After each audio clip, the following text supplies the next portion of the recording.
नमस्कार दोस्तों, चलिए जानते हैं बिहार की फटाफट 25 बड़ी खबरों को सिर्फ 10 मिनट में। लेकिन उससे पहले आप यह वीडियो किस जगह से देख रहे हैं हमें कमेंट में जरूर बताएं।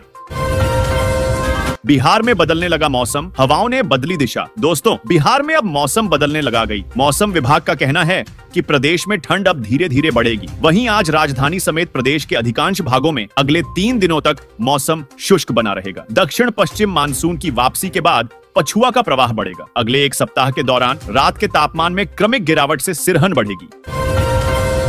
हर साल 2 बार होगा सरकारी शिक्षकों का प्रशिक्षण। 5 लाख से अधिक शिक्षक होंगे लाभान्वित। दोस्तों, बिहार सरकार ने राज्य के सरकारी विद्यालयों में कार्यरत शिक्षकों को प्रत्येक वर्ष 2 बार आवासीय प्रशिक्षण देने का निर्णय लिया है। अपर मुख्य सचिव डॉक्टर एस सिद्धार्थ ने बताया कि स्कूली शिक्षा में गुणवत्ता के विकास के लिए शिक्षकों को साल में 2 बार प्रशिक्षण दिलाने के लिए सभी जिलों को तैयारी करने का दिशा निर्देश दिया गया है। जल्द मिल सकता है डेंगू का टीका। बिहार में शुरू हुआ वैक्सीन का अंतिम क्लिनिकल ट्रायल। दोस्तों, बिहार और देश के दूसरे हिस्सों में डेंगू से बीमार पड़ रहे लोगों को इस बीमारी के खौफ से हमेशा के लिए मुक्ति दिलाने वाला टीका बनाने का काम तेजी से चल रहा है। पटना में डेंगू वैक्सीन के क्लिनिकल ट्रायल का तीसरा चरण शुरू हो गया है। अब तक 6 लोगों को डेंगू वैक्सीन का टीका लग चुका है। बिहार में लगभग 500 लोगों को यह परीक्षण टीका लगेगा।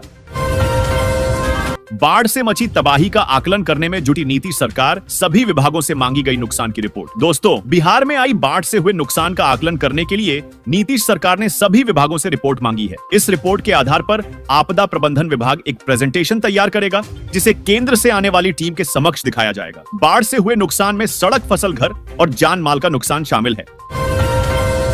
बिहार में दाखिल खारिज के 6 लाख लंबित मामले, जमीन सर्वे का काम बाधित। दोस्तों, बिहार में चल रहे जमीन सर्वे की समय सीमा और बढ़ सकती है। विभाग की ओर से निर्धारित समय में दाखिल खारिज के आवेदनों का निष्पादन मुश्किल लग रहा है। सितंबर तक अंचल कार्यालयों में दाखिल खारिज के 6 लाख के आसपास मामले अटके पड़े हैं। राजस्व विभाग ने नवंबर तक 4,70,000 मामलों को निपटाने का आदेश दे रखा है। सभी स्कूलों में 30 तक करना होगा आधार अपडेट, शिक्षा विभाग का आदेश। दोस्तों, शिक्षा विभाग ने स्कूलों में पढ़ रहे बच्चों की जानकारी शिक्षा कोष पोर्टल पर अपडेट कराने की जिम्मेदारी जिला शिक्षा कार्यालय को सौंपी है। विभाग से मिले निर्देश के बाद जिला शिक्षा कार्यालय ने जिले में स्थित सभी स्कूलों को 30 अक्टूबर तक कक्षा 1 से 12वीं तक में नामांकित बच्चों का आधार शिक्षा कोष पोर्टल पर अपडेट करने का निर्देश दिया है।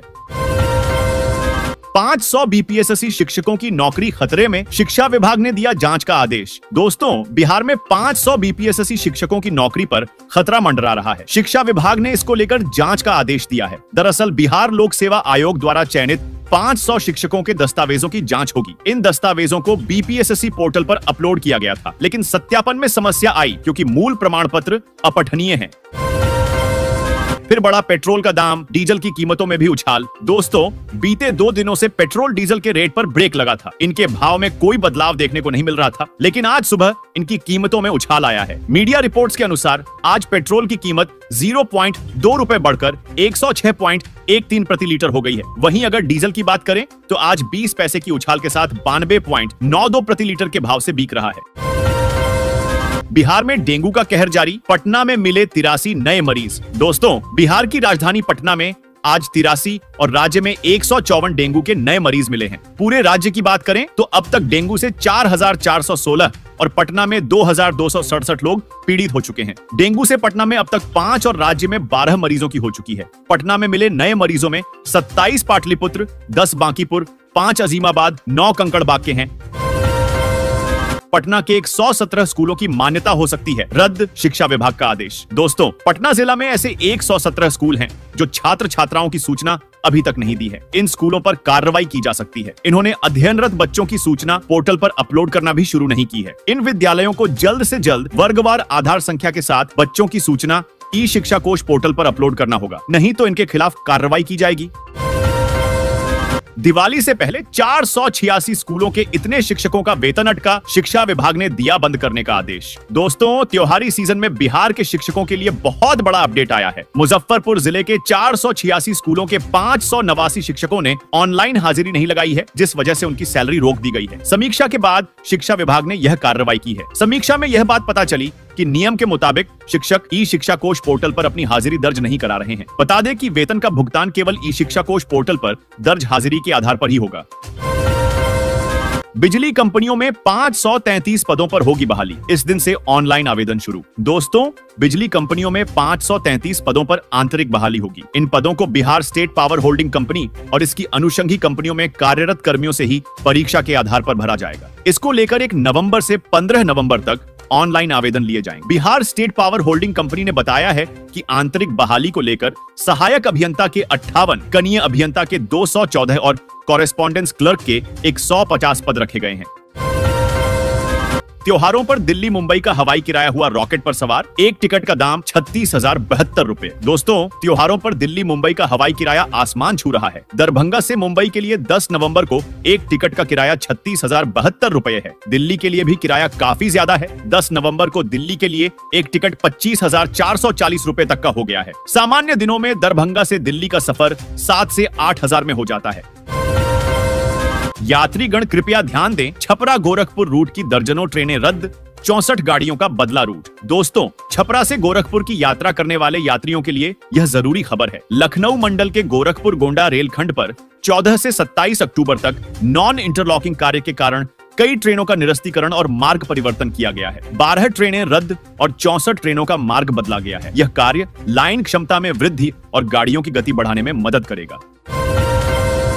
आ गई खुशखबरी, सभी महिलाओं को सरकार दे रही है फ्री वॉशिंग मशीन। दोस्तों, एक पहले का समय था जब कपड़ा तालाब के पास ले जाकर धोया जाता था और एक आज का समय है जहां पर कपड़ा वॉशिंग मशीन से धौला जा रहा है। आज के समय में शहर के हर एक घर में वॉशिंग मशीन होता है, जहां पर महिलाओं को हाथों से कपड़ा नहीं धोना पड़ता है, बस मशीन में डाल देना रहता है और उसके बाद चालू कर देना होता है। लेकिन आज भी ग्रामीण इलाकों में शायद ही किसी के घर वॉशिंग मशीन होता होगा, नहीं तो सब महिलाएं अपने हाथ से ही कपड़ा धोती है। और यही कारण है कि शहर की महिलाओं के पास ज्यादा समय होता है, वह अपना काम करके ड्यूटी पर भी चली जाती है, जबकि गांव में शहर की तरह ज्यादा फैसिलिटी नहीं है। इसी वजह से महिलाओं को हाथों से काम करना पड़ता है और उन्हें ज्यादा समय लगता है। अगर आप लोग एक भारतीय महिला हैं और आप ग्रामीण इलाकों से आती हैं, तो आप वॉशिंग मशीन के बारे में जरूर जानती होगी। आज मैं आप लोगों को बताऊंगा फ्री वॉशिंग मशीन योजना 2024 के बारे में, जो सरकार द्वारा निकाला गया है। अगर आप इस योजना में आवेदन करती हैं, तो आप लोगों को मुफ्त में वॉशिंग मशीन दिया जाएगा। इस योजना को भारत सरकार द्वारा निकाला गया है,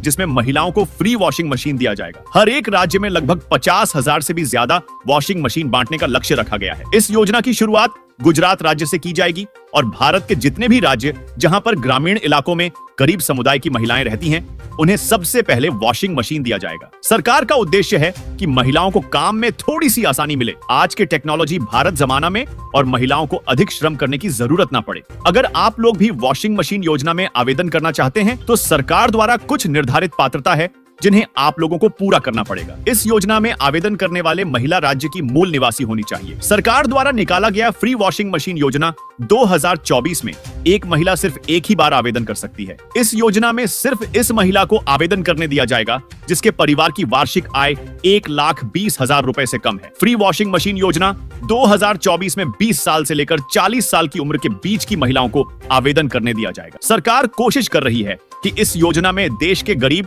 और आर्थिक स्थिति से कमजोर महिलाओं को आवेदन करने दिया जाए। विधवा और विकलांग महिलाओं को इस योजना में सबसे आगे रहने की इजाजत दी गई है। उन्हें सबसे पहले इस योजना का लाभ मिलेगा। फ्री वॉशिंग मशीन योजना 2024 में आवेदन करने के लिए जरूरी दस्तावेज Aadhaar card, PAN card, mobile number, आय प्रमाण पत्र, निवास प्रमाण पत्र, bank passbook, email ID, passport size photo होना चाहिए। अगर आपके पास यह सब है तो आप ऑनलाइन कर सकते हैं।